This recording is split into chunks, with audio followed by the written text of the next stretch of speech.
भंडाऱ्यात लोकशाही हादरवणारी धक्कादायक घटना समोर आली आहे।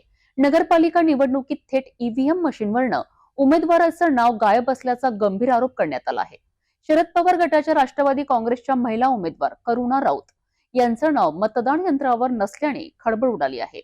हा निव्वळ निष्काळजीपणा की लोकशाहीवरचा जाणीवपूर्वक घाला, पाहूया सविस्तर। भंडारा नगरपालिका निवडणुकी दरम्यान लोकशाही प्रक्रियेवर प्रश्नचिन्ह उभा करणारा प्रकार उघडकीस आलाय। प्रभाग क्रमांक 3 मध्ये शरद पवार गटाच्या राष्ट्रवादी काँग्रेसच्या उमेदवार करुणा राऊत यांचं नाव थेट ईव्हीएम मशीन मध्ये दिसत नसल्याचा गंभीर आरोप करण्यात आला।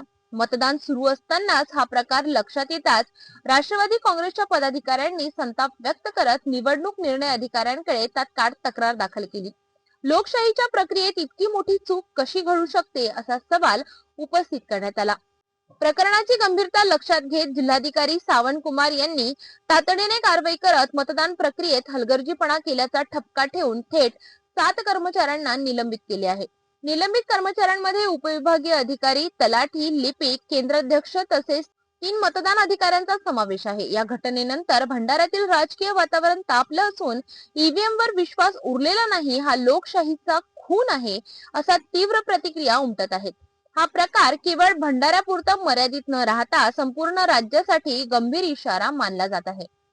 कशाचा आहे? अर्ज घेत नाही अर्ज कशाचा? मशीन मध्ये घोटाळा झाल्याबद्दलचा मी त्यांना लिहून दिलेला आहे की ईव्हीएम मध्ये मशीन मध्ये माझं नाव नसल्यामुळे माझ्यावर अन्याय झालेला आहे आणि त्याच्यामध्ये माझं आणि ज्योती मलोडे दोघींच्याही मतांची त्याच्यामध्ये मतं नाही आहेत आणि माझं नावच गायब झालेलं आहे पूर्ण मशीनमधलं। मी त्यांना न्याय मागत आहे, ते मला न्याय देत नाही। त्यांना मी लेखी दिलेलं आहे, ते माझं लेखीमध्ये तुम्ही काय लिहिलेलं आहे? लेखीमध्ये मी लिहिलेलं आहे की तुम्ही माझं पत्र घेत नाही, निवडणूक आयोगाला लिहिलेलं आहे, निवडणूक निर्णय अधिकाऱ्याला लिहिलेलं आहे, ते माझं पत्र घेत नाही। माझा समजा बरं वाईट झालं याला निवडणूक आयोग किंवा निवडणूक अधिकारी जबाबदार राहतील।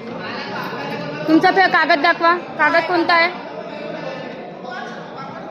हा कागद आहे, याच्यामध्ये तुम्ही लिहिलेलं आहे सगळं। हा तुम्ही टेबलवर ठेवता, फोटो घेतली त्याचे झेरॉक्स? ठीक आहे ना हे ओसी द्यायला कोणी ऑलरेडी ओसी द्यायला कोणी तयार नाही आहेत। ओसी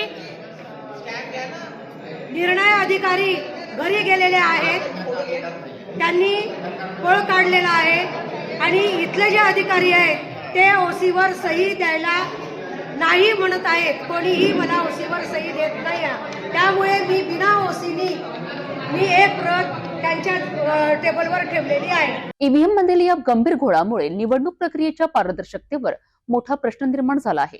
लोकशाही सुरक्षित आहे का, हा प्रश्न आता जनतेसमोर उभा टाकला आहे। या प्रकरणावर पुढील आणखी काय कारवाई होते याकडे सर्वांचे लक्ष लागले आहे।